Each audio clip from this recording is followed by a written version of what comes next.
قدیم دینی درسگاہ بند کیوں ہو گئی؟ مدرسہ کے ناظم کو اکیلے کمرے میں کیوں بند کیا گیا؟ پیر صابر شاہ صاحب اور پیر عطاء الرحمان صاحب کا کیا کردار ہے؟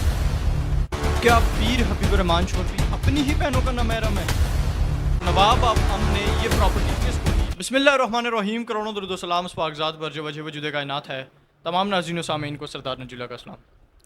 ناظرین، اسلامیہ رحمانیہ ہری پور کی سب سے قدیم اور سب سے بڑی دینی درسگاہ، اس کے حالات اس وقت اس قدر نازک ہوئے ہیں کہ دینی درسگاہ اتنی بڑی ہونے کے باوجود اس کے بچوں کو چھٹیوں پر بھیج دیا گیا ہے کہ بھائی ہمارے پاس تو پیسے ہی نہیں ہیں اخراجات برداشت کرنے کے لیے۔ دوسری طرف اساتذہ کو جب تنخواہیں نہیں مل رہی تو اساتذہ مدرسے کے ناظم کو کمرے میں بند کر کے مار رہے ہیں، وہاں پر تھپڑوں کی بارش کر رہے ہیں اس کے اوپر۔ تو وہ جو پیسہ ہے جو مدرسے کے اخراجات کے اوپر خرچ ہونا چاہیے یا جس سے مدرسے کے اخراجات برداشت ہونے چاہیے، وہ پیسہ جا کہاں پر رہا ہے، اس کے اوپر آج بات کریں گے۔ اور اس وقت اسلامیہ رحمانیہ کے اتنے زیادہ مسائل کیوں ہیں کہ اس اتنی قدیمی اور اتنی بڑی تعلیمی درسگاہ کو اور اتنی نامور دینی درسگاہ کو بند کر دیا گیا ہے اور بچوں کو گھر بھیج دیا گیا ہے، اس کے اوپر آج بات کروں گا۔ آپ لوگوں کی توجہ درکار ہے۔ ولاگ نسبتاً تھوڑا سا بڑا ہوگا لیکن انشاءاللہ آپ کو فائدہ ضرور ہوگا۔ میں شروع سے اس کی بنیادوں سے لے کے آخر تک ابھی جو مسائل چل رہے ہیں یہ ساری ڈیٹیلز آپ کے سامنے رکھنے لگا ہوں۔ سب سے پہلے تو آپ لوگ یہ جانیں کہ اس وقت اسلامیہ رحمانیہ کے انڈر 98 دکانیں ہیں جو کہ اس کی مالیت ہیں، اور ان دکانوں کا کرایہ جو ہے وہ اسلامیہ رحمانیہ کے ہی ناظم مالیات کے پاس ہوتا ہے۔ اس کے علاوہ جو صدقات خیرات وغیرہ کے جو پیسے آتے ہیں، جو بچوں کے لیے پیسے آتے ہیں، وہ سب بھی انہی کے پاس ہوتے ہیں۔ لیکن پھر بھی یہ اگر مدرسہ بند کر رہے ہیں، بچوں کو گھر بھیج رہے ہیں کہ بھائی ہمارے پاس تو پیسے ہی نہیں ہیں بچوں کے اخراجات برداشت کرنے کے لیے، اور بچوں کا قیمتی وقت ضائع کر رہے ہیں صرف اور صرف اپنے ذاتی مسائل اور ذاتی اناؤں کے بیچ میں آ کے بچوں کے مستقبل داؤ پر انہوں نے لگائے ہوئے ہیں، تو اس سب کا ذمہ دار کون ہے؟ دوسری بات، ایک طرف اگر اساتذہ کو تنخواہیں نہیں ملیں گی تو اساتذہ تو مدرسے میں آئیں گے ہی نہیں، وہ تو اپنے لیے کوئی دوسرا مدرسہ دیکھیں گے جہاں پر انہیں بھی تنخواہیں ملیں، انہوں نے بھی اپنے بچوں کا پیٹ پالنا ہے۔ 2-3 دن قبل ایک واقعہ پیش آیا ہے جس میں ایک استاد نے اپنے جو ان کا معاوضہ بنتا تھا ماہانہ، اس کا انہوں نے مطالبہ کیا ناظم سے، اور ناظم نے آگے سے یہ کہہ دیا کہ بھائی میرے پاس تو پیسے نہیں ہیں، پیسے تو حبیب الرحمان صاحب لے گئے ہیں۔ تو اس کے اوپر انہوں نے اسے کمرے میں بند کیا اور اس کے اوپر تھپڑوں کی بارش کر دی ہے۔ حبیب الرحمان صاحب کو آپ دیکھیں کہ پورے ہری پور میں اتنے ہمارے سیاسیوں نے بینرز نہیں لگائے ہوئے اپنی ذاتی تشہیر کے لیے جتنے حبیب الرحمان صاحب نے لگائے ہوئے ہیں۔ اس وقت یہ مسائل چل رہے ہیں جو سوشل میڈیا کی زینت بنے ہوئے ہیں، اسپیشلی فیس بک کے، لیکن حقائق کیا ہیں وہ یقیناً پورا ہری پور بلکہ جہاں جہاں پہ اسلامیہ رحمانیہ کا بول بالا ہے وہ تمام لوگ جاننا چاہتے ہیں، اسپیشلی ہری پور کے لوگ۔ میں آپ کے سامنے وہ حقائق رکھنے جا رہا ہوں اور وہ تمام باتیں رکھنے جا رہا ہوں جو ہر ایک آدمی کا حق بنتا ہے کہ وہ سنیں، کیونکہ آپ کے بچے بھی اسی دینی درسگاہ میں پڑھتے ہیں۔ سٹارٹ کرتے ہیں اس کی بنیادوں سے۔ تو اسلامیہ رحمانیہ ہری پور جو ہے، اس کے جو بنیادیں رکھنے والے ہیں وہ خواجہ فقیر محمد ہیں، المعروف خواجہ خضری، جن کا دربار بھی ہے چھور شریف میں، انہوں نے اس کی بنیاد رکھی۔ اور پھر آگے سے ان کے 2 بیٹے تھے جن میں خواجہ عبداللہ چوروی اور خواجہ عبد الرحمان چوروی رحمۃ اللہ شامل ہیں۔ خواجہ عبد الرحمان چوروی چونکہ مشہور اس نسبت سے ہو گئے تھے کہ انہوں نے 30 پارے درود شریف کے لکھے، اور اپنے دوسرے بھائی کی بدولت ان کی جو دینی جو خدمات ہیں وہ دوسرے بھائی کی بدولت بہت زیادہ تھی، اس وجہ سے وہ جلد شہرت پا گئے اور پھر اپنے والد کے منصب کو سنبھال کر پھر اسی کو آگے لے کے چلتے گئے۔ جبکہ حضرت خواجہ عبداللہ چوروی صاحب جو ہیں، ان کی جو اولاد تھی وہ چونکہ سیپریٹ ہو گئے تھے، سیپریشن ہو گئی تھی ان کی، اور پھر انہوں نے اپنے کاروبار وغیرہ میں کام کرتے رہے اور پھر اس طرح سے اپنی زندگی بسر کرتے رہے ہیں۔ خواجہ عبد الرحمان چوروی جو تھے، ان کے 3 بیٹے تھے جن میں خواجہ فضل الرحمان چوروی، خواجہ فضل سبحان چوروی اور خواجہ محمود الرحمان چوروی شامل ہیں۔ جو پہلے جانشین تھے خواجہ عبد الرحمان چوروی کے بعد، وہ ان کے صاحبزادے فضل الرحمان چوروی تھے، جنہوں نے تقریباً 1 یا 1.5 سال بعد، یہ مجھے ایگزیکٹ فگرز نہیں یاد، لیکن 1 یا 1.5 سال بعد انہوں نے جانشینی کو چھوڑ دیا تھا اور پھر اپنے معاملات زندگی پہ وہ آ گئے تھے۔ اور پھر جو جانشینی ہے خواجہ عبد الرحمان چوروی کی، وہ ان کے سب سے چھوٹے صاحبزادے حضرت محمود الرحمان چوروی کو مل گئی تھی، اور انہوں نے پھر اپنے والد گرامی کے اس منصب کو سنبھالا اور پھر اس تسلسل کو انہوں نے برقرار رکھا ہے۔ خواجہ محمود الرحمان چوروی جو ہے، ان کے بیٹے تھے خواجہ طیب الرحمان چوروی۔ اب آپ 2 چارٹس بنائیں کائنڈلی، اور پھر توازن کرتے جائیے گا اور موازنہ کیجیے گا, اور پھر اس طرح سے آپ کو سمجھ آ جائے گی کہ کون حق پر ہے اور کون غلط ہے, اور یہ مسائل شروع سے کہاں سے ہوئے اور ان کا حل کیا ہے. سو آپ لوگ 2 چارٹ بنائیے گا اور اس تسلسل کے ساتھ چلیں. خواجہ طیب الرحمن شوروی جن کی وفات 1992 یا 1993 میں ہو گئی تھی, ان کا ایک ہی بیٹا تھا اور وہ تھا خواجہ احمد الرحمن شوروی, جو کہ ابھی 2017 دسمبر 2017 میں فوت ہو گئے تھے. خواجہ طیب الرحمن شوروی جو ہے انہوں نے 2 شادیاں کی تھیں.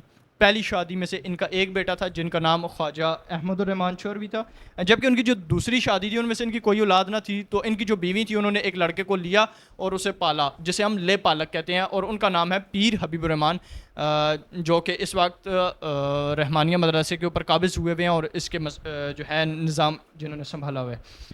سو بقول خواجہ احمد الرحمن شوروی کی صاحبزادیوں کے اور ان کی پھوپھیوں کے کہ جو پیر حبیب الرحمن ہیں انہیں لے پالک ہیں, یہ انہیں ہماری جو بیٹیاں ہیں ابھی خواجہ احمد الرحمن کی 4 بیٹیاں ہیں ٹوٹل, ان کا کوئی صاحبزادہ نہیں ہے, صاحبزادیاں ہیں 4, اور وہ اس وقت دعویٰ کر رہی ہیں کہ بھائی یہاں پر حق ہمارا بنتا ہے.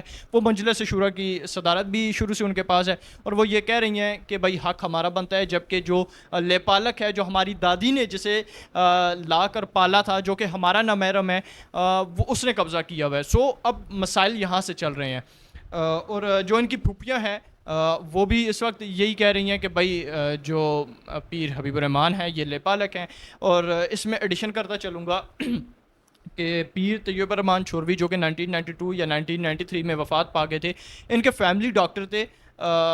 ان ڈاکٹر کا نام بھی اگر ضرورت پڑی تو میں آپ لوگوں سے ضرور شیئر کروں گا, جنہوں نے ان کی موت کی تصدیق کی تھی. اور چونکہ وہ ان کے فیملی ڈاکٹر ہیں تو اس لیے خواجہ احمد الرحمن شوروی جب 2017 میں وفات پا گئے تھے تو ان کی موت کی بھی تصدیق اسی ڈاکٹر نے کی تھی. اور ان ڈاکٹر کے بقول جب ہمارا ان سے رابطہ ہوا تو ان کا کہنا تھا کہ بھائی ان دونوں حضرات نے ہمیں یہ بات کنفرم کی تھی, مجھے اپنے کیونکہ تعلقات تھے اور اس بنیاد پہ انہوں نے بتا دیا تھا کہ بھائی جو حبیب الرحمن ہے یہ لے پالک بیٹا ہے میرا, اسے ہم نے لے کے پالا ہے, یہ حقیقی بیٹا نہیں ہے. سو یہ 3 باتیں, 3 ایویڈنس تو آ گئی ان کے خلاف کہ بھائی وہ لے پالک ہیں. لیکن چونکہ ان کی والدہ محترمہ نے ان کے جو ولدیت کا خانہ ہوتا ہے اس میں خواجہ طیب الرحمن شوروی صاحب کا نام لکھوایا ہوا تھا, تو اس وجہ سے وہ ابھی عدالت میں کیس چل رہا ہے, دیکھیں فیصلہ کیا ہوتا ہے. لیکن حقائق جو تھے وہ میں نے آپ کے سامنے رکھ دیے ہیں. اس کے بعد خواجہ احمد الرحمن صاحب نے میں نے آپ کو بتایا کہ 4 صاحبزادیاں جو اس وقت دعویٰ کر رہی ہیں کہ بھائی حق ان کا بنتا ہے اس مدرسے کے اوپر, چونکہ وہ مجلس شورا کی صدارت شروع سے ان کے پاس ہے اور ابھی تک انہی کے پاس ہے. سو ان کا یہ دعویٰ ہے کہ بھائی یہ ہمارا حق ہے اور ہمارے حوالے کیا جائے مدرسے کو. دوسری طرف جو ہمارے پاس ان دنوں کے مسائل چل رہے ہیں, یہ تو میں نے آپ کو بتا دیا کہ یہ مسائل کہاں سے شروع ہوئے, پیر حبیب الرحمن کے والد ہیں یا نہیں ہیں, یا وہ لے پالک ہیں یا نہیں ہیں, اور ان کے دادا کا نام, ان کے والد کا نام کیا تھا. سو یہ میں نے بنیادوں سے لے کے آخر تک آپ کو بتا دیا کہ اصل مسائل کیا چل رہے ہیں. دوسری بات, اصل مسائل صرف اور صرف پیسہ ہے. اگر تو بچوں کا خیال ہوتا یا اسلام کے تقدس کا خیال ہوتا تو پھر میرے خیال میں, یا کسی میں رتی برابر ایمان بھی ہوتا تو میرے خیال میں وہ اتنا گزارا کر لیتا کہ بھائی مدرسے کو بند نہ کرنا پڑتا. ان کے آپس کی رنجشوں کی, ذاتی رنجشوں کی اور ذاتی فوائد کے لیے مدرسے کو بند کر دیا گیا ہے, اور جو بچے ہیں وہ اس وقت گھروں میں ہیں, ان کا قیمتی وقت ضائع ہو رہا ہے, ان کا مستقبل داؤ پر لگا ہوا ہے. اور جو بچے ہمارے حفظ کر رہے تھے یا جو بچے ہمارے تجوید وغیرہ کر رہے تھے, ان کے سبق وہیں پر اسباق رک گئے ہیں, اور مدرسے کے معاملات جو ہیں بالکل اس وقت بند ہو گئے ہیں. گزشتہ دنوں جو ہے حبیب الرحمن صاحب جب یہ دوبارہ معاملہ اٹھایا گیا, میں اس کو آپ کو بتاتا ہوں کہ گزشتہ دنوں کیا معاملات ہوئے ہیں کہ دوبارہ سے یہ ایک دم فیس بک کی زینت بن گئے ہیں. حبیب الرحمن صاحب چونکہ جرمنی گئے ہوئے تھے, یہ ان کی تعلیم ہی جرمنی کی ہے, یہ شروع سے جرمنی میں ہی مقیم تھے, یہ گزشتہ دنوں جرمنی میں تھے. تو یہ جو 4 میں نے آپ کو صاحبزادیاں بتائی ہیں احمد الرحمن صاحب کی, یہ گئی ہیں ان کے آفس میں رحمانیہ مدرسے کے, اور وہاں پہ انہوں نے آفس کے تالے توڑے اور وہاں پر انہوں نے اپنے تالے لگا دیے اور وہاں پر قبضہ کر لیا. لیکن جب پیر حبیب الرحمن کو اپنے ذرائع سے اس بات کا علم ہوا تو انہوں نے پھر اپنے ذرائع لڑائے, اور پھر اپنے بندوں کو انہوں نے بھیج کے, اپنے دوستوں یاروں کو بھیج کے ان تالوں کو توڑوا کر دوبارہ اپنے تالے لگا کے پھر سے قبضہ کر لیا ہے. اور یہ معاملات اس وجہ سے دوبارہ سے اٹھائے گئے ہیں. پھر کبھی کسی کو دھمکیاں دی جا رہی ہیں, جو اس کے حق میں بولتا ہے اسے دوسری پارٹی دھمکی دے رہی ہے, جو دوسری پارٹی کے حق میں بول رہا ہے اسے یہ لوگ دھمکی دے رہے ہیں, اور یہ کچھ سمجھ نہیں آ رہی. مدرسہ بند ہے, ایک اتنی بڑی دینی درسگاہ کسی کو اس کی عزت کا، کسی کو اس کے تقدس کا، کسی کو اسلام کے تقدس کا رتی برابر خیال نہیں ہے. صرف اور صرف میری جیب گرم ہو جائے، یہ پیسے مجھے مل جائیں. اگر پیر حبیب الرحمان صاحب اتنے سوفسٹیکیٹڈ آدمی تھے تو میرے خیال میں جو پیسہ تھا انہیں ذاتی تشہیر پر لگانے کے بجائے اور عوام میں اپنا نام بنانے کے بجائے اس مدرسے کے اوپر ہی لگانا چاہیے تھا، ان بچوں کے اوپر ہی لگانا چاہیے تھا. وہاں پر جو مدرسے کے صدقات زکوٰۃ کے پیسے آتے ہیں یا پھر وہ جو دکانوں کے کرائے رینٹ جو ہیں وہ اکٹھے ہو کے ان کے پاس آتے ہیں تو اپنی ذاتی تشہیر پر لگا رہے ہیں. میں ایک دفعہ پھر آپ سے کہوں گا آپ پورے ہری پور میں جا کے دیکھیں، اتنے کسی سیاسی بندے کے بینر نہیں لگے ہوئے جتنے پیر حبیب الرحمان کے لگے ہوئے ہیں.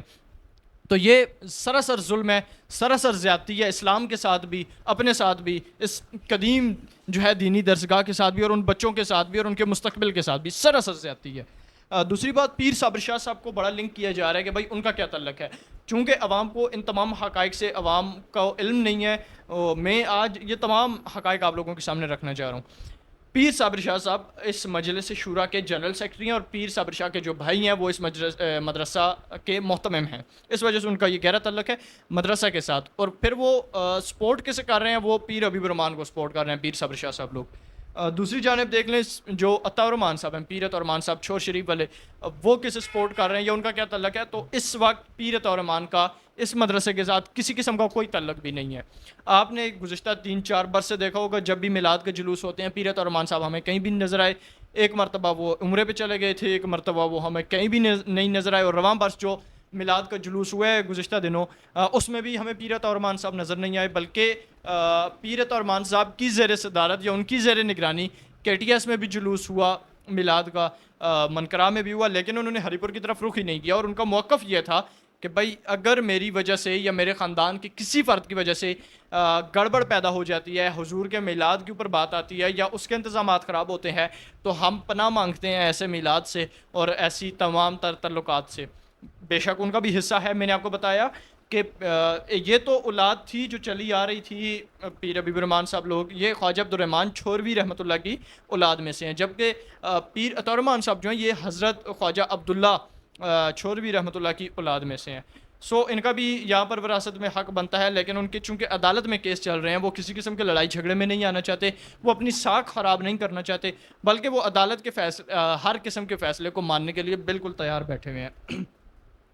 اور آخری بات میں آپ لوگوں سے یہ کروں گا، میں نے شروع میں بھی ذکر کیا ہے کہ ان لوگوں کی ذاتی اناؤں سے اور ذاتی رنجشوں کی وجہ سے ہمارے بچوں کا مستقبل خراب ہو رہا ہے. اس دینی درسگاہ جو ایک قدیم دینی درسگاہ ہے اور جس میں ہمارے پاس سینکڑوں لوگ جو ہے کہ یہاں سے تعلیم یافتہ ہو کر نکلے ہیں اور فائدہ انہوں نے حاصل کیا، اور پاکستان کے مختلف شہروں میں وہ مختلف کارنامے سر انجام دے رہے ہیں. لیکن اب چونکہ یہ مسائل حد سے زیادہ تجاوز کر گئے ہیں تو میرے خیال میں ہری پور کی کسی بھی ایک معتبر شخصیت کو ٹیبل ٹاک کے ذریعے اس معاملے کو حل کرنا چاہیے، بجائے اس کے وہ کوئی سیاسی پوائنٹ سکورنگ کریں، بلکہ ہمارے بچوں کا، ہری پور کا، اسلام کا، ان تمام چیزوں کو مد نظر رکھ کے اور ملحوظ خاطر رکھ کے، اور جو ان کے آباء و اجداد گزرے ہیں جن کا ایک بڑا نام ہے اسلام کے لیے، اسلام کی خدمات کے لیے، ان کے اگر نام کو برقرار رکھنا ہے اور ان کی عزت کو اگر برقرار رکھنا ہے تو میرے خیال میں ٹیبل ٹاک کے ذریعے دونوں پارٹیوں کو مطمئن کر کے، دونوں گروپوں کو مطمئن کر کے میرے خیال میں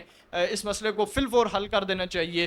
اور جو مدرسے کے پیسے ہیں، آخر میں کہنا چاہوں گا، جو مدرسے کے پیسے ہیں وہ مدرسے کے اوپر ہی لگنے چاہیے، نہ کہ ذاتی تشہیر کے اوپر لگیں، نہ کہ وہ آپ کے بینک اکاؤنٹ میں، پرسنل بینک اکاؤنٹ میں جائیں، بلکہ وہ مدرسے کا بینک اکاؤنٹ ہو، وہاں پر جائیں اور پھر بچوں کے اوپر خرچ ہوں، وہ مدرسے کے اوپر خرچ ہوں، بل ادا ہوں وہاں سے. یہ نہ ہو کہ آپ ایک مرتبہ پھر آپ کے پاس اگر بچوں کو کھلانے کے پیسے نہیں تو آپ بچوں کو گھر بھیج دیں اور ان کے مستقبل کو داؤ پر لگا دیں. میری کوشش ہوگی کہ مذکورہ جتنی بھی شخصیات ہیں میں ان سے وقت بھی لوں، ان اسٹوڈیو آنے کی دعوت دوں، اور آپ لوگوں کی جتنی کوئریز ہیں، جتنے سوالات ہیں وہ میں ان کے سامنے رکھوں، تاکہ وہ تمام سوالات کے جوابات آپ کو مل سکیں اور آپ لوگوں کے دل مطمئن ہو سکیں. آپ لوگوں کا کسی قسم کا کوئی بھی سوال ہو، کچھ بھی ہو، تو آپ کمنٹ سیکشن میں ضرور پوچھ سکتے ہیں. انشاءاللہ آپ کے سوالات کو آگے ان کے سامنے رکھا جائے گا، ان شخصیات کے سامنے، اور ان سے جواب ضرور لیا جائے گا. انشاءاللہ اگلے ولاگ میں دوبارہ ملتے ہیں. تب تک کے لیے اپنا خیال رکھیے گا، اپنے چاہنے والوں کا بھی. اللہ حافظ.